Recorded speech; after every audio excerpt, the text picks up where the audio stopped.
Hello everyone, my name is Cameron May, and this is session 4 in our 4-part series called Creating and Developing a Trading Plan. And to this point, we've worked really hard to build a specific plan for trading, but is that plan even working, or is there something about it that should be changed? Well, that's exactly what we're going to be talking about today, so let's go right to it.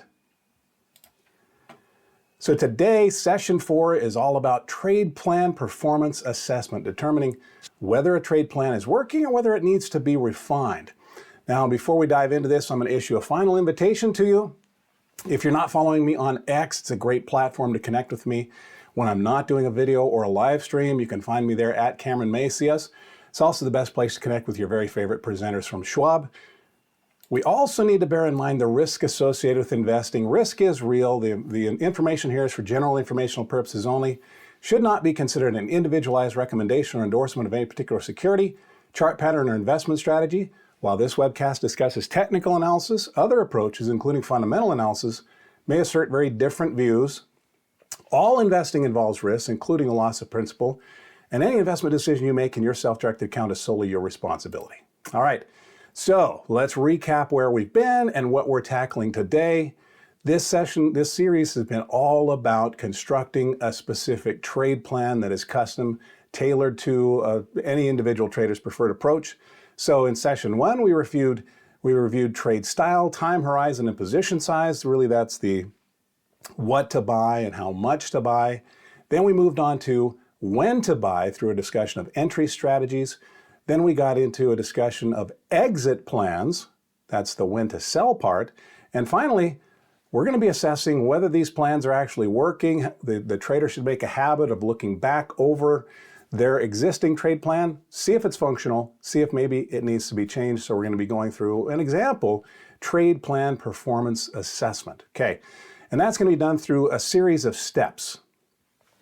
So in our agenda for today, we're going to first of all look at step number 1, which is going to be calculating a trade expectancy, which is really determining, is the plan working and how much am I making or losing on an average trade? Then we're going to be moving on to reviewing our exit plans as necessary under certain conditions. It might be time to look to see, are we placing our targets appropriately? Are our stops placed where they should be? And then finally, we're going to establish a routine to review that plan, to maintain existing positions, and we're also going to introduce something called a trade journal, which can be helpful in gauging plan performance over time. So, starting here with performance assessment step number 1, which is known as a trade expectancy. This, as I mentioned, is just basically, is your plan working? So trade expectancy helps a trader determine if and why their plan is profitable, and specifically, it's just the average profit or loss generated by any given trade across all the trades completed within a given time frame. So I'm going to have an example of that here in just a moment, but the calculation of that is just 3 quick steps for calculating your trade expectancy. Step number 1 is to select the desired time frame that we're conducting a trade expectancy review for. Then step number 2, calculate the total net profit or loss on all of the trades completed in that time frame. And step number 3 is just to divide the net profit or loss by the total number of trades completed in that time frame. That gives us our expectancy. So here is what I'm talking about. Let's say we're performing a trade expectancy review for the calendar month that we just completed. Okay, so as of the time of this recording, it's September. So maybe we're going back to see how August went. And let's say that in August, we generated a $2,500 profit for the entire month, in which there were 50 trades. Well, if 50 trades led to a $2,500 profit, some of those are gains, some of those are losses, but overall, net each trade is generating a $50 average return, or what we'd call a trade expectancy. And as I give that example, I do want to discuss, why is it referred to as an expectancy? Well, this is a number that a trader might use if they have a big, long history of trading, and they notice over that long time span of history that they're generating a certain profit or certain loss per share. And if they don't change anything in their approach, they don't change anything in their market interpretation, they just keep trading the way they're trading, well, they may expect, assuming no changes are made by them, and similar market conditions and behaviors in the future, they expect to make or lose that much approximately on future trades for each trade place. So in any case, if we note this number as a positive number, or in other words, we have a positive trade expectancy, trading was profitable overall, but it may provide some indication to the trader regarding approximately how many trades may be required to pursue their portfolio goals. You know, if they wanted to make $100 and they made 50 on average for their trades in August, well, maybe 2 trades might get us there in September. Obviously, that's really simplifying things, but you get the point. But this is always assuming similar plan performance in the future. You'll notice a little asterisk there. An assumption is a big thing. Just remember that past performance is not a guarantee of future results. Now, if we have negative trade expectancy after a significant series of trades, it might be time to review the exit criteria that are being used. Maybe we're taking our profits too soon or too late. Maybe our stops or our plans for exit with the losses are too aggressive or too conservative. So let's move on to step number 2, which is reviewing that target exit plan. This is the management of the profit side of the equation. So let's suppose that our trader reviews their last example, 50 trades, and they're seeing that many of their targets are hit, but maybe their profits could have been bigger. In other words, their targets are too close. So the trader reviews the last 50 profitable target exits and sees that 40 actually continued higher. So maybe they got out too soon. Well, what lesson might be the take home from that, especially if this has been a pattern over a series of months? Well, the adjustment they may want to make to their plan is to raise that average target. Maybe their resistance levels are just too low. Or if they're using other technical indicators to generate those profit harvesting exit signals, maybe they want to slow down that indicator generating those profit sell signals. Okay. Now there is an alternate culprit here. It may not be that the targets were placed incorrectly. Maybe the trader had just looked at markets and thought that they were more bullish than they were. Okay. Now what if they look at their performance and they see that a whole bunch of their targets have been missed? Well, in that case, maybe those targets are too distant. So for example, maybe our trader looks over the last 50 missed targets and sees that 30 times the stock was moving in the right direction. It had moved toward the target, but then fell short and dropped on down to their stop and resulting in a loss. It might have been, with different positioning of the target, maybe a gain. So the adjustment here might be to lower that average target or to use a faster indicator to generate profit sell signals. Now again, of course, the alternate culprit might be a misinterpretation of market conditions. And that's something that a trader might want to spend some time on getting comfortable with. But if the markets are less bullish than the trader expected, it can cause us to miss a lot of targets. Okay. Step number 3, reviewing that stop exit plan, managing the downside of the trades. This is our loss management review. So if we're looking over our trades and a bunch of our stops are hit, but then the stock just frequently, it seems like we get stopped out of our trades, and I know a lot of us watching right now are feeling the pain of this. We get stopped out, and then the price rallies immediately after. This may be an indication that our stops are too tight. So if a trader's looking back over, let's say, the last 50 unprofitable trades, and they see, yeah, they got stopped out, and then 30 of those times, majority of the time, their stocks that they just sold rally and leave them in the dust, might be time to lower that average stop or use a slower indicator to generate loss sell signals. All right?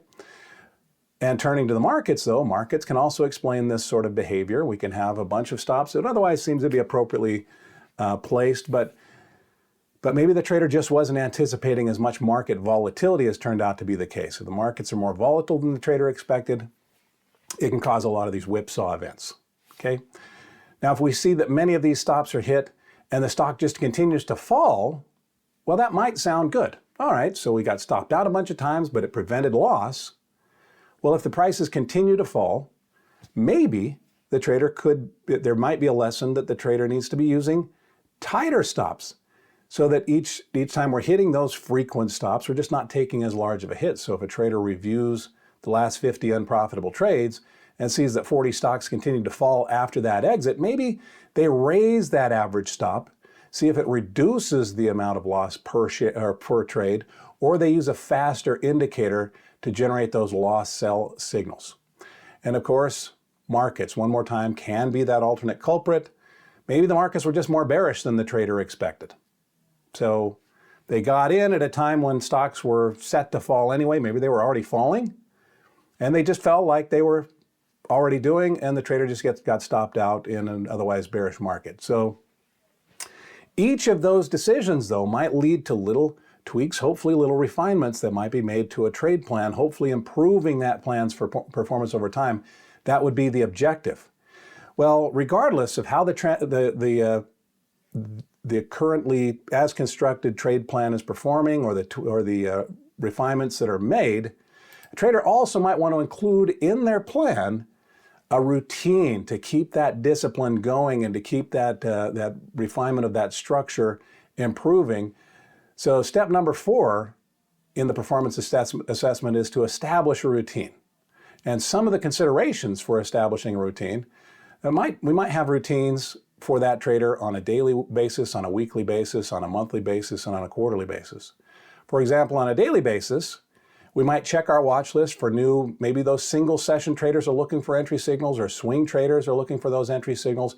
If an entry signal is taken, maybe we enter those trade details in a trade journal. And a journal is essentially a spreadsheet where we keep track of the trades that we're placing. And I'm going to show you an example trade journal in just a moment that you can actually access for free. I'll show you right where you can find that. But on a weekly basis, maybe those position traders check their watch list for new entry signals. Their entry signals might show up a little bit less frequently. Maybe they move their stops as they deem appropriate for those position trades. In any case, any new trades that are taken, maybe enter those in a trade journal. On a monthly basis, the trader might include in their trade plan a routine to keep their eye on market conditions. If the culprit has been a misinterpretation or maybe an unawareness of general market conditions, this might be an important adjustment to a trade plan.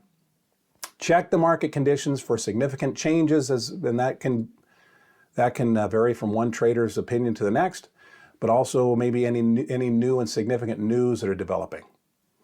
And finally, on a quarterly basis, maybe a trader, and this can be done quarterly. All of these are examples of how this routine might be built into a trade plan.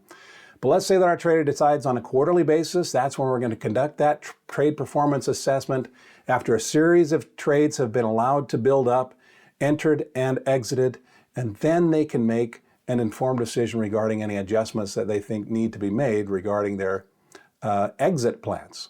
Okay, so let's take all of this and go to the platform, and let's implement things. And I wanted to start off with just one more trade for our example portfolio here. We have CMG for our first session.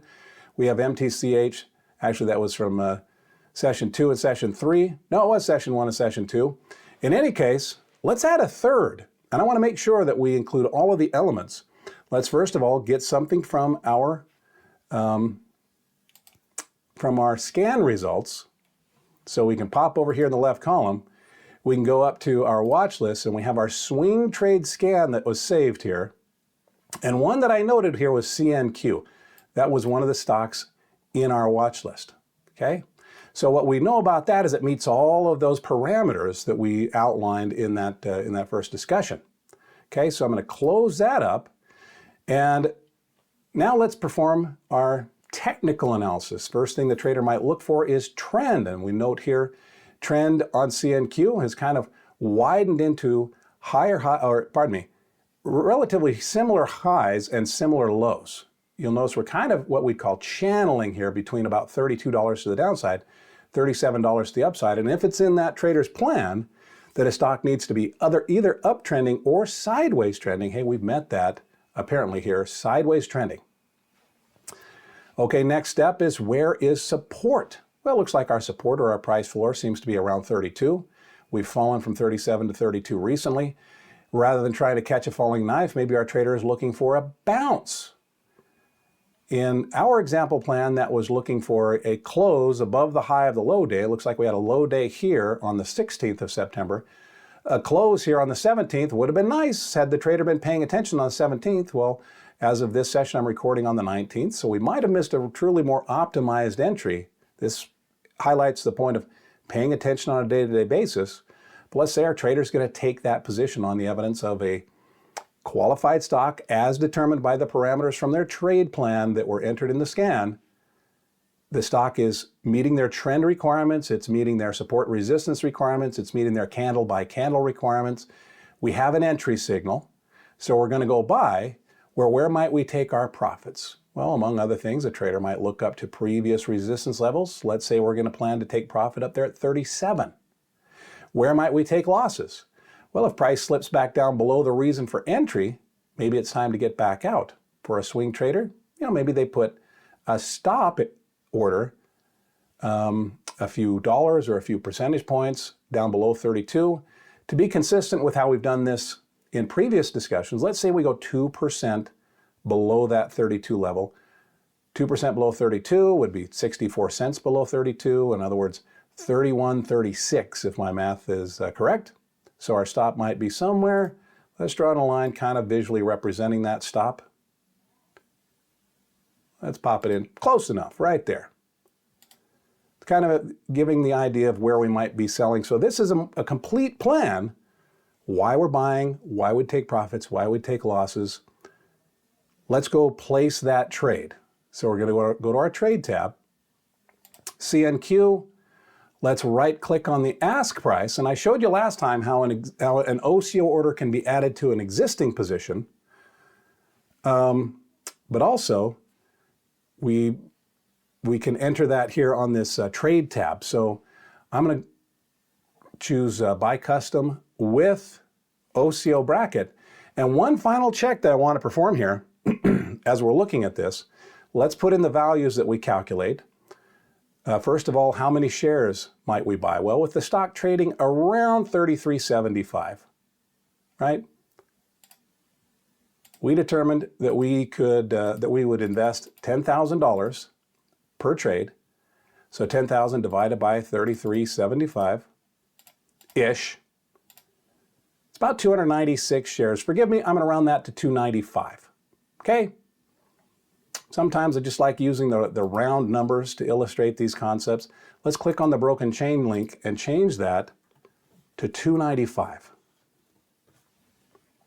And that's automatically going to change those quantities for the buy order and the sell orders so that they match. I'm going to enter this as a market order. We know that market orders carry risk. We don't know how much we're paying. We're just at the whims of the markets if we do this. But our sell order, we decided we were going to put that up there, target of 37, right? So let's enter our limit price at 37.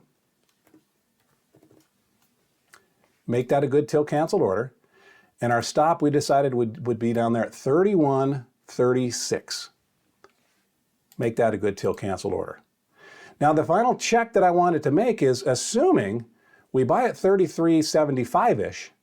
If we have our stop down there at 31.36-ish, that's right around $2.40 as of this moment, or about $2.40 of risk. What would that risk be if we didn't have a stop? Well, if we're buying the stock for 37.75 and we haven't defined where we're exiting with our losses, theoretically we're risking the full amount. And our risk parameters don't allow for that. Let's say that our trader is willing to invest $10,000, but they're only willing to risk which is $10,000 on a $100,000 portfolio, 10%. That's the amount invested. Let's say they're only willing to risk 1% of that portfolio, or $1,000. Well, if we have $1,000 that we're willing to risk, and we're about to buy 295 shares, then that means we should risk $3.39 or less per share. Okay. Well, actually, what that does is it serves as a sort of a double check, a mathematical check that we're not taking too large of a risk on this trade. Let me explain that. So we determined if we buy at 33.75 and we sell at around 33.35, 33.36, about $2.40 of risk. That's certainly below our 339 acceptable maximum. Or in other words, if we were to buy 295 shares, and let's say the stock dropped and we did sell at our stop level, it's not guaranteed, but let's say that we did, then that would mean that we just lost $2.40-ish cents per share on 295 shares. That's a $708 loss within our $1,000 example trade rule there. Okay, so let's place this trade. See if we can get a quick fill on a market order. Markets are open. Let's click confirm and send. Buying at 295 at the market, selling those 295. If we happen to go up to 37, if that fills, it cancels our stop order at 31.36. If the stop order fills, it cancels our limit order at $37. That looks like it's within our $10,000 maximum. There's not a commission on this trade, but always remember to read these little disclosures at the bottom. With market orders, prices can change quickly in fast market conditions, resulting in execution prices that can be different from the quotes displayed at order entry. And with stop orders, there's no guarantee the execution price will be equal to or near the activation price. So let's send that order off, and we now own some shares for a couple of pennies less than we calculated, $33.73. Okay, so let's now, we now have those three positions. As a matter of fact, let me come down here. I actually have a little group representing our trading plan stocks. So down here is our CNQ position. Let's move that to that trading plan stocks group. There we are. And let's journal at least a couple of these. I'm going to leave the last one for you to think through. How would you enter this on their journal? But yeah, keeping a journal can help a trader, among other things, calculate their trade expectancy very quickly. So let's go to another resource that's available to you, and that's found among our live webcasts. We actually do have live webcasts. I've mentioned them before. You can find those at schwab.com/coaching/webcasts. Right down here at the bottom is a calendar of our upcoming webcasts. And on Mondays, there's a webcast that's called Trading a Smaller Account, taught by Barb Armstrong. You're seeing her picture right there. And I'm going to click on Trading a Smaller Account. And Barb very kindly has included an example trade journal right here. So you can download that under the resources for her webcast. So that trade journal looks like, I'm going to show that to you in just a moment. It's going to look like, yeah, it's a spreadsheet for keeping track of trades. But before we go to that though, I do need to make you aware, calculations on this journal are for historical profit and loss and provided for illustrative and informational purposes only. This journal is for personal use only, may not be used for commercial purposes. Make sure that you read through these full disclosures, but let's go to the journal and start to fill it out. And let's suppose that we're starting with that $100,000 balance. And we know with our CMG, we just bought that in this series. I bought it back there on September 17th. If we want to see the details of our trades, here's how you can find those. You go to your account and click on the quantity for the item that you purchased on the monitor tab. If you click on that, hey, there's the time we bought. That's the stock we bought. There's the quantity. There's the price we paid. So 170 shares at $58.17. But let's enter all of these on our journal. So we bought on 9/17. So it's just 9/17/24. We bought CMG for, I believe we said $58.17.